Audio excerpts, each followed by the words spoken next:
A palavra final, com Alexandre Garcia, direto de Brasília. Olá, amigos da Oeste. Hoje seria aniversário do Dr. Ulisses, se vivo estivesse. Estaria fazendo 107 anos. Ele está sepultado no Oceano Atlântico. Uma grande sepultura para um grande homem. O helicóptero em que ele viajava, num 12 de outubro de 1992, caiu na água e ele foi o único cujo corpo não encontraram. Estava com a mulher dele, Dona Mora, o ex-ministro Severo Gomes e a mulher dele e o piloto. Sumiu. Dr. Ulisses ergueu a Constituição há 35 anos. E eu participei como testemunha, né, dos 20 meses de trabalho. E queria mencionar aqui, 2 vezes, Dr. Ulisses repete no discurso do dia da promulgação que a Constituição não é perfeita. Ela própria o confessa ao admitir reforma. Mais adiante, ele repete, não é a Constituição perfeita. Se fosse perfeita, seria irreformável. Ela própria, com humildade e realismo, admite ser emendada dentro de 5 anos. Vejam só a ironia da hipocrisia da política. Dr. Ulisses, o grande presidente de honra do MDB.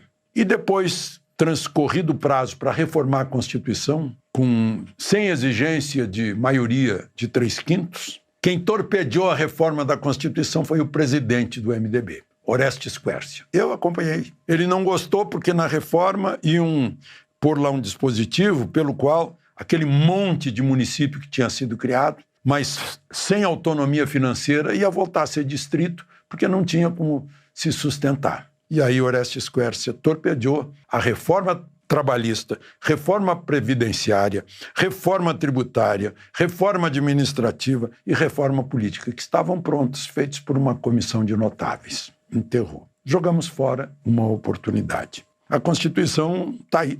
Tem que respeitá-la ao pé da letra. Ela foi bem explícita em tudo. Basta ser alfabetizado. Por isso que quando eu vejo as imagens de ontem, de gente lá no Congresso festejando, o presidente Supremo, o presidente da Câmara, o presidente do Senado, o vice-presidente da República, todo mundo segurando a Constituição como se fossem os guardiões da Constituição, eu acho que continua a hipocrisia. Porque ou pela omissão ou pela ação, eles não estão rasgando a Constituição. A toda hora a gente acompanha. E quem fica calado também peca pela omissão.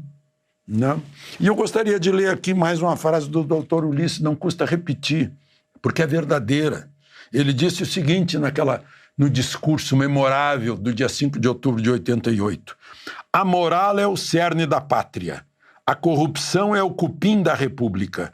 República suja pela corrupção, impune, tomba nas mãos de demagogos que, a pretexto de salvá-la, a tiranizam. Não roubar, não deixar roubar, pôr na cadeia quem roube, eis o primeiro mandamento da moral pública. Tá aí. É uma verdade eterna que permanece, porque nós ainda não corrigimos a impunidade e a roubalheira. Né? Bom, eu queria falar também da insegurança pública no Rio de Janeiro. Nós já temos a insegurança jurídica, né? Ao contrário do que disse o presidente do Supremo ontem, lá na solenidade no Congresso de aniversário da Constituição, que ele falou em estabilidade institucional. O que a gente tem é instabilidade institucional e jurídica. Essa que é a verdade que a gente sente.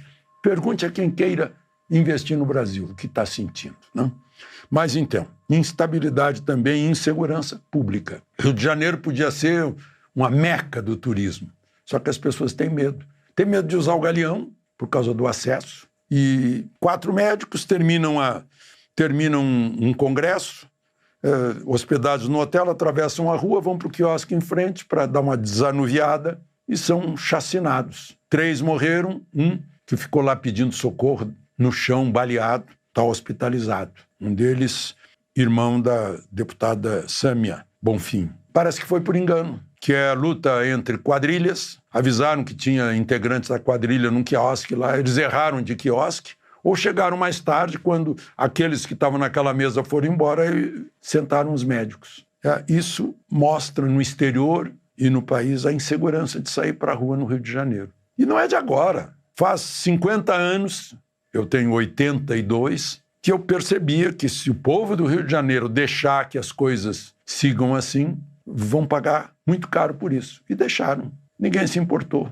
Ninguém se importou e o crime foi crescendo, crescendo, crescendo, inclusive alimentado pelos que usam drogas e que sustentam o tráfico. De Brasília, Alexandre Garcia.